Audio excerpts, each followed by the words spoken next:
So a little while back, we did a video about Munchkin.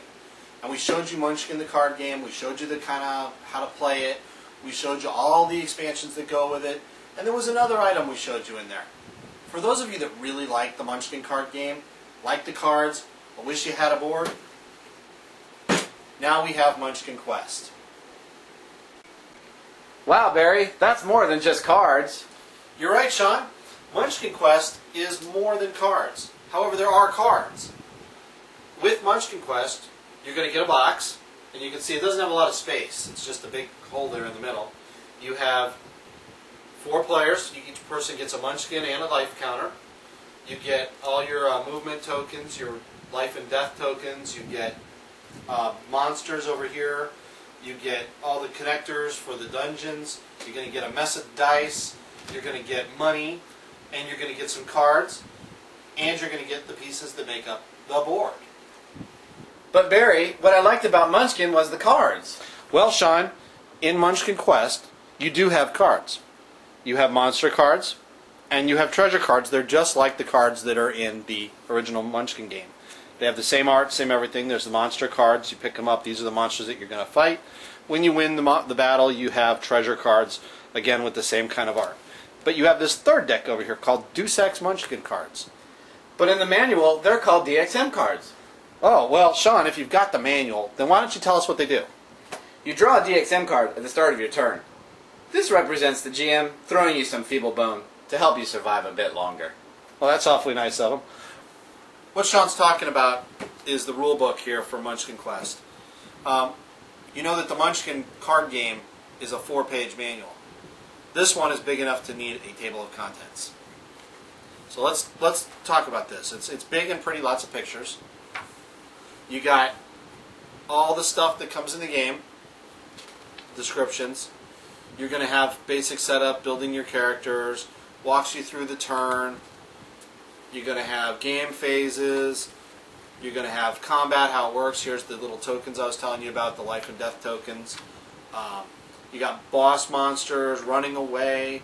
Here's an example. You got the monsters all have turns, so they have a whole set of rules for them. Here's character stats. Here's an example of a monsters and how they move around in the dungeon. That's something that's unique to Munchkin Quest that doesn't happen in the card game. You have the monsters moving around. They don't disappear off the board all the time. Here's items, getting and playing cards, and then you have a full-on glossary here in the back. And on the back you have a summary of some things. So let's talk about how we start a game of Munchkin and kind of the flow of play so you can see how it works. You're going to start with an entrance. You're going to start with a stack of rooms.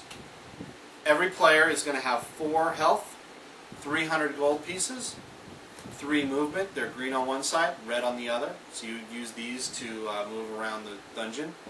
There's a die that is a monster die for when combat happens and after you don't kill the monster. And you have a level counter.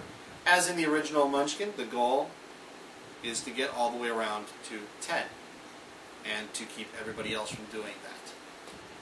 So, I start off as a level 1 human. With no class. That's right, Sean, with no class. So the first thing that's going to happen is I'm going to decide which way I'm going to go. I'm going to go that way.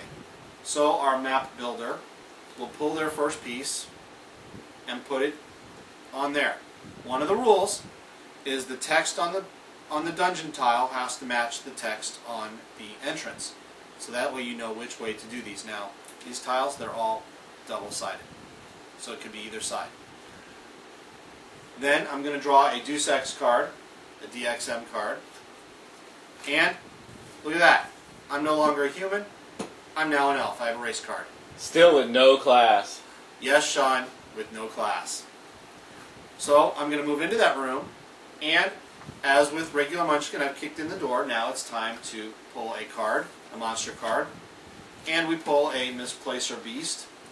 And this is the Misplacer Beast with his tile. I would go through combat. He's a level 7, I'm a level 1. Chances are I'm not going to beat this monster. So the monster's still alive. I roll this die, and let's say, for example, I rolled a yellow. He's going to get a yellow base on him. That means he's my monster. He's a yellow monster. And movement would then continue on through other characters. Now, Sean, you talked about class. Let's talk about class for a second. This is a class card, and this is a race card, just like in the actual game. The difference between the class card from this game versus the card game of Munchkin is you now have D10 power. That's where this 10-sided die comes in. To activate the power of the cleric, you must roll that die. It's based on your level and lower. Alright, so we've advanced the game a little bit, and you can see we've built out the dungeon a bit, and we now have a blue player and a red player as well as a yellow player. The red player got to this room by going through this war room and into the Den of Thieves. They fought the monster that was there, they beat it, they looted out the room, so there's no loot in there. It's now my turn again.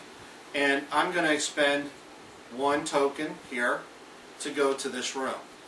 So my turn is now over, and it's now time to have the monster move. So, Sean, would you please enlighten us on how this monster moves? Thank you, Barry. As you can see by the base of the monster, the color is yellow, as rolled in a previous round.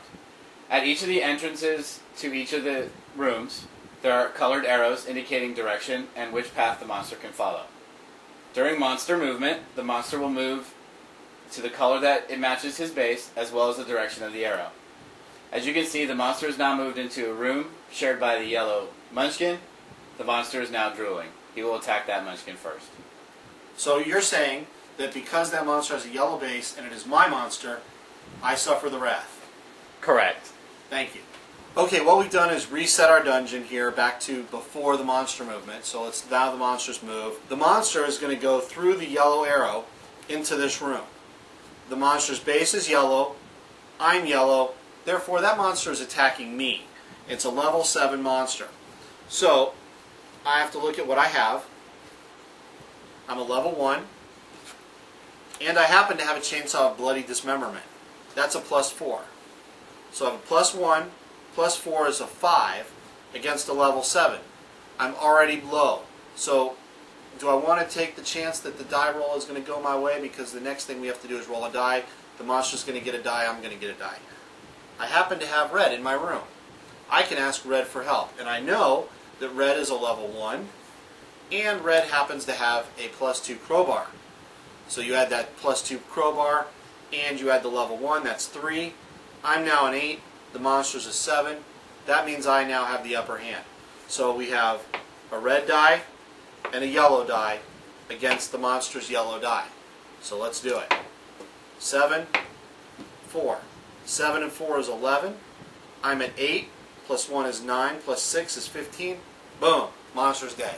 Now, since the monster has been killed, we look to the card. The card shows that there's 2 treasures. So I would draw 2 cards from the treasure deck. And if I wanted to be a nice guy, I would share it with red. If I wanted to be a munchkin, I'd keep both of them. So there you have it. There's really not that much to it. There's some things we didn't talk about, such as the effects of the rooms. There's some class-specific items on the board for you to be aware of. But essentially, it's Munchkin. So you can have the simplistic version of Munchkin, which is 2 card decks and a dice, or Munchkin Quest.